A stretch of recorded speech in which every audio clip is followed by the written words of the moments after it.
दी थी। Happy new year से लेकर जब हैरी मेट सेजल तक वो कई फ्लॉप फिल्में दे चुके थे। वो एक अदद हिट के लिए बहुत डेस्परेट थे और उनकी सारी उम्मीदें उसी शुक्रवार रिलीज होने वाली अपनी फिल्म जीरो पर टिकी थी। रांझना और तनु वेड्स मनु जैसी सुपर हिट फिल्में देने वाले आनंद एल राय उस फिल्म को डायरेक्ट कर रहे थे। फिल्म में शाहरुख का शानदार किरदार था। इनफैक्ट उस किरदार का नाम भी शानदार ग्राफिक्स थे, बढ़िया लव स्टोरी और उससे भी शानदार फिल्म का म्यूजिक और इंटरव्यू भी किया था। उनके साथ साथ उनके सारे फैंस को ये उम्मीद थी कि उस फिल्म से किंग खान जरूर कमबैक करेंगे, मगर वो फिल्म भी बॉक्स ऑफिस पर औंधे मुंह गिर गई। 2 दशक तक बॉलीवुड का बेताज बादशाह एक हिट फिल्म के लिए तरस गया। लगातार फ्लॉप होती फिल्मों ने उन्हें तोड़ कर रख दिया। उन्हें समझ नहीं आ रहा था कि गलती कहाँ हो रही है। एक वक्त उनकी दीवानी जनता आखिर क्यों उनकी फिल्में देखने नहीं आ रही है। क्या ये उन फिल्मों का कसूर था? क्या जनता का टेस्ट बदल चुका था? क्या शाहरुख खान का जादू फीका पड़ चुका है? आखिर क्या था वो जो शाहरुख समझ नहीं पा रहे थे? और इसी क्या को समझने के लिए शाहरुख खान ने जीरो के बाद फिल्मों से ब्रेक ले लिया। कुछ लोगों को लगा कि हिंदुस्तान का सबसे बड़ा सितारा अस्त हो गया है, शाहरुख बीते दिनों की बात हो गए हैं। फिर 2021 में आर्यन खान की गिरफ्तारी ने उनकी मुश्किलें और बढ़ा दी। एक तरफ डगमगाता स्टारडम और दूसरी तरफ बेटे की इमेज पर लगा कलंक। किंग खान के फैंस मायूस हो गए। सब कुछ बिखर रहा था। बादशाह से उसका तख्त छिन चुका था, मगर फिर वो हुआ जिसकी किसी को उम्मीद नहीं थी। एक ऐसा कमबैक जिसने 10 साल की मायूसी को कुछ ही महीने में धो दिया। शाहरुख खान को फिर से किंग खान बना दिया। तो आज की वीडियो में बात होगी किंग खान के इनक्रेडिबल कमबैक की। और आज हम बात कर रहे हैं बॉलीवुड के सबसे बड़े कमबैक की। दोस्तों, क्रिकेट में जैसा कहा जाता है कि कोई भी खिलाड़ी उतना ही अच्छा होता है जितनी उसकी लास्ट इनिंग, उसी तरह बॉलीवुड में कहा जाता है कि कोई भी स्टार उतना ही बड़ा होता है जितनी उसकी लास्ट फ्राइडे रिलीज। और लास्ट फ्राइडे रिलीज की बात करें तो जवान के साथ शाहरुख खान फिर से बॉलीवुड के सबसे बड़े स्टार बन गए हैं। जी हाँ, इससे पहले कि ये शब्द सुनकर कुछ लोग अपना टेढ़ा मुंह बनाएं, मैं फिर से दोहरा दूं कि मैं स्टार की बात कर रहा हूँ, एक्टर की नहीं। एक्टर कौन अच्छा है कौन बुरा है इस पर बहस हो सकती है, डिबेट हम लोग कर सकते हैं, लेकिन स्टार कौन बड़ा है ये तो फिल्मी दुनिया में इसी बात से तय होता है कि कौन सिर्फ अपने नाम से ही लाखों की भीड़ थिएटर के दरवाजे तक खींच लाए।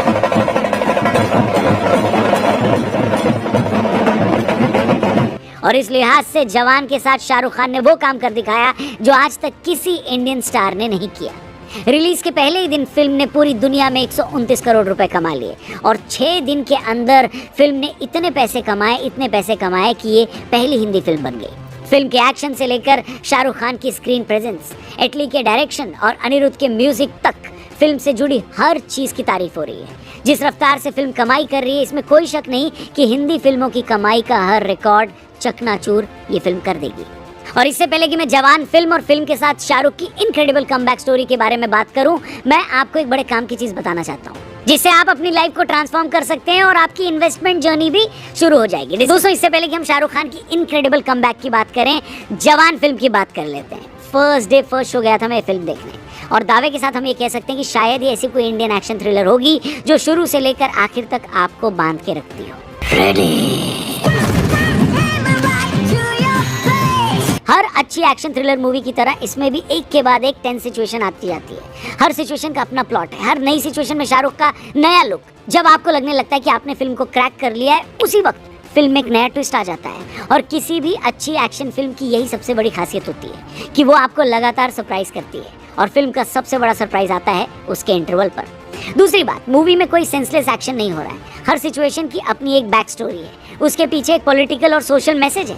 साथ ही साथ जितने भी एक्शन सीन हैं उसके एग्जीक्यूशन वर्ल्ड क्लास है। आपको याद होगा जैसे बाहुबली के क्लाइमैक्स में जो एक्शन सीन था उसके पीछे कितना थॉट दिया गया था, बाहुबली के सामने कैसे कैसे चैलेंजेस रखे गए थे। सेम जवान के एक्शन के साथ भी है। हर एक्शन सीक्वेंस के पीछे काफी इनोवेशन है। एक और बात जो फिल्म की है वो ये कि फिल्म के राइटर डायरेक्टर एटली ने इस मूवी में इमोशंस का पूरा बुफे दे दिया है आपको।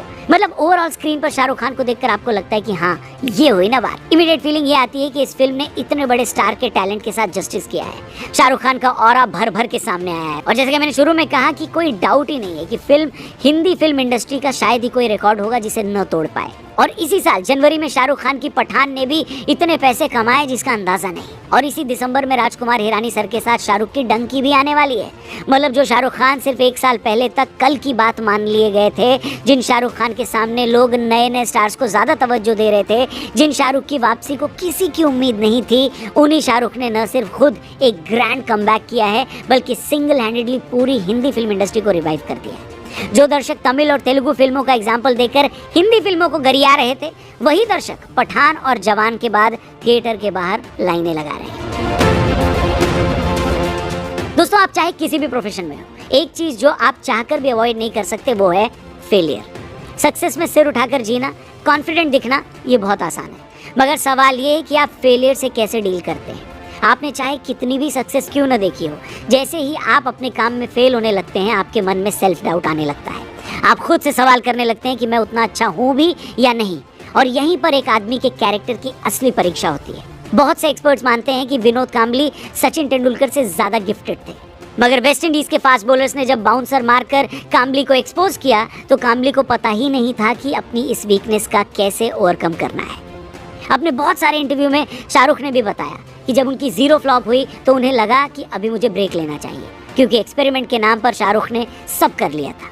उन्होंने फैन जैसी एक्सपेरिमेंटल फिल्म की, डियर जिंदगी जैसी मैसेज ओरिएंटेड मूवी की, रईस जैसा इंटेंस कैरेक्टर किया और हैरी मेट सेजल जैसी फन फिल्म की, मगर कुछ भी उनके लिए वर्क नहीं कर रहा था। शाहरुख ने अपने कुछ इंटरव्यूज में ये भी बताया कि वो इनिशियली सिर्फ 1 साल का ही ब्रेक लेने वाले थे, लेकिन कोविड और लॉकडाउन की वजह से उन्हें अपने प्रोजेक्ट्स के बारे में सोचने का और टाइम मिल गया।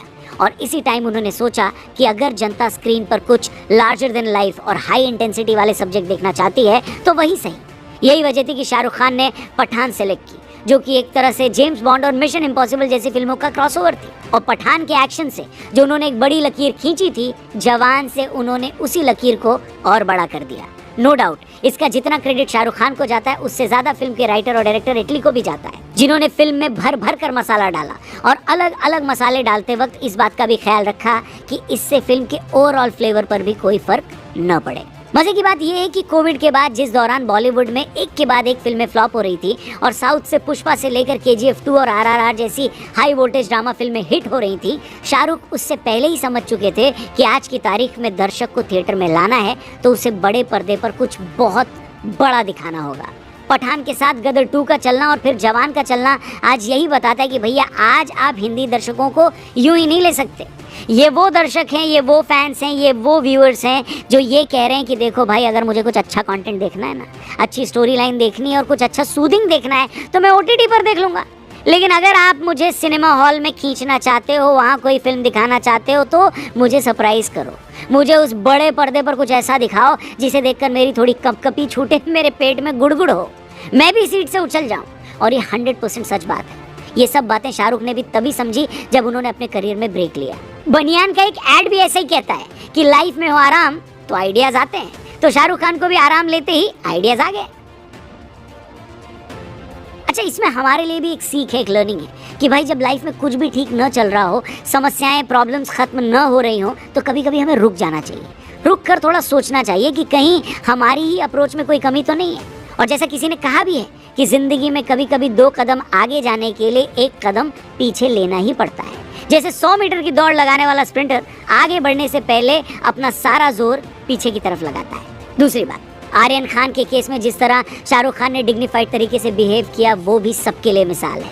याद होगा 2 साल पहले जब ये मामला सामने आया था तो बहुत सारे लोगों ने शाहरुख को प्रोवोक करने की कोशिश की, मगर बावजूद उन तमाम प्रोवोकेशन के शाहरुख ने आज की तारीख तक किसी एक आदमी या अथॉरिटी के खिलाफ एक शब्द भी नहीं कहा।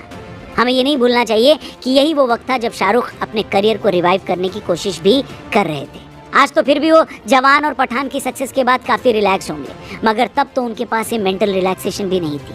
और यही बात मैंने ऊपर भी की थी कि किसी भी आदमी के असली कैरेक्टर का पता तब चलता है जब चीज़ें उसके फेवर में नहीं चलती। आप पूरी तरह डाउन एंड आउट होते हैं, बहुत सारे लोग आपके खिलाफ हो चुके होते हैं, बहुत सारे लोग आपको नीचा दिखाने में लगे होते हैं, बहुत सारे दुश्मन आपके फेलियर से खुश हो रहे होते हैं, बहुत सारे लोग आपको उकसाने की कोशिश कर रहे होते हैं, मगर बावजूद इसके वैसे नेगेटिव माहौल में भी अपना टेम्पर बनाए रखना, किसी के उकसावे में न आना और वो करते रहना जो उस वक्त ज़रूरी है, ये हर किसी के बस की बात नहीं होती। मुझे ये कहने में भी कोई हर्ज नहीं है कि शाहरुख की तरह का ये कैरेक्टर पिछले 1 साल में विराट कोहली ने भी दिखाया, जब 2-3 साल से उनके बल्ले से कोई 100 ही नहीं निकला था। टीम के अंदर बाहर उनके खिलाफ तमाम तरह की पॉलिटिक्स हो रही थी, कुछ लोग उनको टीम तक से निकालने की बात कर रहे थे। उस वक्त भी कोहली ने अपनी मेहनत में कोई कमी नहीं रखी थी, अपने किसी हेटर को जवाब देने की जरूरत नहीं समझी और फिर पिछले साल पाकिस्तान के खिलाफ T20 वर्ल्ड कप में उनकी पारी ने वो कर दिखाया जिसे हर हिंदुस्तानी मरते दम तक याद रखेगा। और फिर एक बार जब उनकी फॉर्म वापस आई तो उन्होंने दोबारा मुड़कर पीछे नहीं देखा। तो दोस्तों, चाहे बॉलीवुड का किंग हो या क्रिकेट का किंग, दोनों ही हमें सिखाते हैं कि आप लाइफ में कितनी भी ऊंचाई पर क्यों न पहुंच जाएं, आप हमेशा वहां नहीं बने रह सकते। अगर आप ऊपर पहुंचे हैं तो फिर एक न एक दिन गिरेंगे भी, मगर असली चैंपियन वही है जिसमें गिरने के बाद भी ये यकीन होता है कि वो फिर से खड़ा हो सकता है, फिर से उसी ऊंचाई पर पहुंच सकता है, फिर से हारे हुए प्यादे से वो बादशाह बन सकता है, फिर चाहे वो क्रिकेट हो या बॉलीवुड। उम्मीद करते हैं कि किंग खान और किंग कोहली का यही एटीट्यूड देश के लाखों करोड़ों यंगस्टर्स को इंस्पायर करेगा और उन्हें ये मैसेज देगा कि उन्हें तब तक चलते रहना है जब तक कि वो अपनी मंजिल पा न लें। और एंड में एक ही बात कहूँगा दोस्तों कि बहुत आसान होता है किसी भी सेलिब्रिटी या बड़े आदमी के साथ 1-2 नेगेटिव बातें जोड़कर हम उसकी पूरी की पूरी क्रेडिबिलिटी को ख़राब कर दें, ट्विटर या बाकी सोशल मीडिया पर ट्रोल करके खुद को उनसे सुपीरियर मान लें, मगर बहुत मुश्किल होता है उनकी मेहनत और परसिस्टेंट को फॉलो कर पाना। इसलिए अगर आप भी अपनी लाइफ में आगे बढ़ना चाहते हो तो बजाय किसी को गाली देकर उसे बुरा बताने के, ये समझने की कोशिश करें कि जो आदमी कामयाब हुआ है, सक्सेसफुल हुआ है, वो इतना ऊपर, इतनी ऊंचाई पर पहुंचा कैसे। मुझे भी अगर वहां तक पहुंचना है तो मैं उससे क्या कुछ सीख सकता हूँ, क्योंकि एक बात हमें बिल्कुल नहीं भूलनी चाहिए कि दुनिया एंड में काम करने वालों को याद रखती है, न कि गाली देने वालों को।